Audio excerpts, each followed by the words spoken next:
Lectura del Santo Evangelio según San Juan. En aquel tiempo, muchos de los judíos que habían venido a casa de María, al ver lo que había hecho Jesús, creyeron en él. Pero algunos acudieron a los fariseos y les contaron lo que había hecho Jesús. Los sumos sacerdotes y los fariseos convocaron el Sanedrín y dijeron: ¿qué hacemos? Este hombre hace muchos signos. Si lo dejamos seguir, todos creerán en él, y vendrán los romanos y destruirán nuestro lugar santo y nuestra nación. Uno de ellos, Caifás, que era sumo sacerdote aquel año, les dijo: ustedes no comprenden nada. ¿No se dan cuenta que les conviene que solo un hombre muera por el pueblo y que no perezca la nación entera? Esto no lo dijo por propio impulso, sino que por ser sumo sacerdote aquel año, habló proféticamente, anunciando que Jesús iba a morir por la nación, y no solo por la nación, sino también para reunir a los hijos de Dios dispersos. Y aquel día decidieron darle muerte. Por eso Jesús ya no andaba públicamente con los judíos, sino que se retiró a la región vecina, al desierto, a una ciudad llamada Efraín, y pasaba allí el tiempo con los discípulos. Se acercaba la Pascua de los judíos, y muchos de aquella región subían a Jerusalén antes de la Pascua para purificarse. Buscaban a Jesús y, estando en el templo, se preguntaban: ¿qué les parece? ¿No vendrá a la fiesta?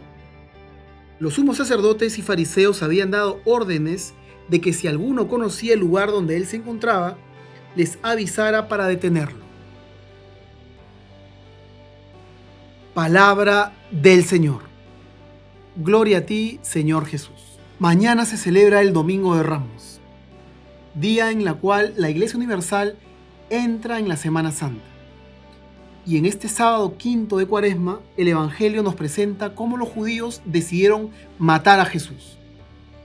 Reunieron al Sanedrín y de una manera ilegal decidieron darle muerte a Jesús.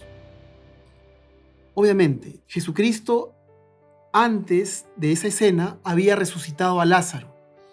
Si ustedes leen el Evangelio de San Juan, ven que un hecho tan milagroso, y el milagro había sido tan evidente y palpable para el pueblo, que muchos judíos, incluyendo fariseos, creyeron en él. Creyeron en él. Pero algunos, dice acá, algunos acudieron a los fariseos, incluyendo el sumo sacerdote, y les contaron todo lo que había hecho Jesús. Ellos, furiosos, porque mucha gente se estaba yendo a su lado, decidieron darle muerte. Darle muerte. Caifás, que era el sumo sacerdote aquel año, dijo una profecía: es mejor que muera un solo hombre que perezca la nación entera. Miren esta profecía de Caifás: es mejor que muera uno. Pero en realidad, como dice el texto, no solo por la nación, sino también para reunir a los hijos de Dios dispersos. Desde allí se iba a abrir una puerta a todo el orbe. Íbamos a entrar todos en esa redención del Mesías, de Jesucristo. No solamente una nación, que era el pueblo elegido de Israel, sino todo el orbe. Y miren, se me está viniendo a la memoria el pasaje cuando Jesucristo está andando con sus discípulos y ve una higuera y quiere sacar fruto de ella. Y cuando no encuentra los higos, la maldice. Y le dice: maldita seas, porque no tenías higos, porque no tenía fruto. Y se secó. Los discípulos vieron que después que esa higuera se secó totalmente. Es una figura de lo que le iba a pasar al pueblo de Israel, el cual estaba tramando matar al Mesías. Se iba a secar ese pueblo. Dios iba a retirar sus ojos de ese pueblo y se lo iba, ese pueblo, el cual Dios se había alegrado porque era como su hijo, su primogénito, se lo iba a dar a la iglesia, el nuevo pueblo de Dios. Qué buena noticia para nosotros, ¿no? Que Dios se haya fijado en la iglesia, en el cual Dios espera que dé frutos a su tiempo. La iglesia, porque Israel no lo dio, porque mataron al Mesías.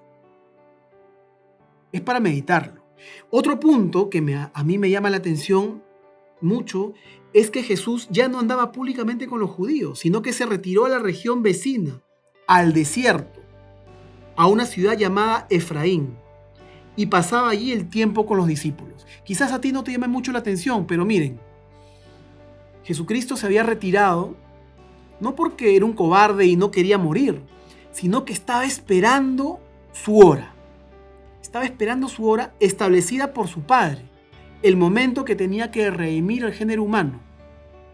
Nos está enseñando ahí a nosotros que tenemos que ser obedientes y que esperemos los tiempos establecidos por el Padre para nuestra misión, para realizar nuestra misión.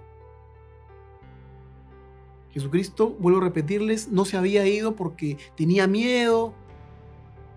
Obviamente, Él se ven en otros paralelos, en otros textos del Evangelio, que Él quería pasar ese cáliz, no quería beberlo, porque tenía una voluntad humana que, obviamente, como ser humano, le daba pavor, pero tenía que obedecer. No se haga mi voluntad sino la tuya, Señor. No se haga mi voluntad sino la tuya. Los judíos, después de esta escena, ya vemos cómo entramos en esa persecución hacia el Mesías. Cuando van donde Judas Iscariote y le ofrecen lo que le ofrecieron, 30 monedas, para vender al Mesías, para que les diga dónde estaba Jesucristo. Judas lo vendió. Eso lo vamos a ver ya cuando comencemos el Domingo de Ramos en la lectura de la Pasión. Hermano, hermana, te invito a que a partir de ahora dejes todo lo que estás haciendo, las cosas del mundo, y te centres en la pasión de nuestro Señor Jesucristo. Te va a ayudar muchísimo. Te va a ayudar a dejar aquellos pecados que no puedes dejar.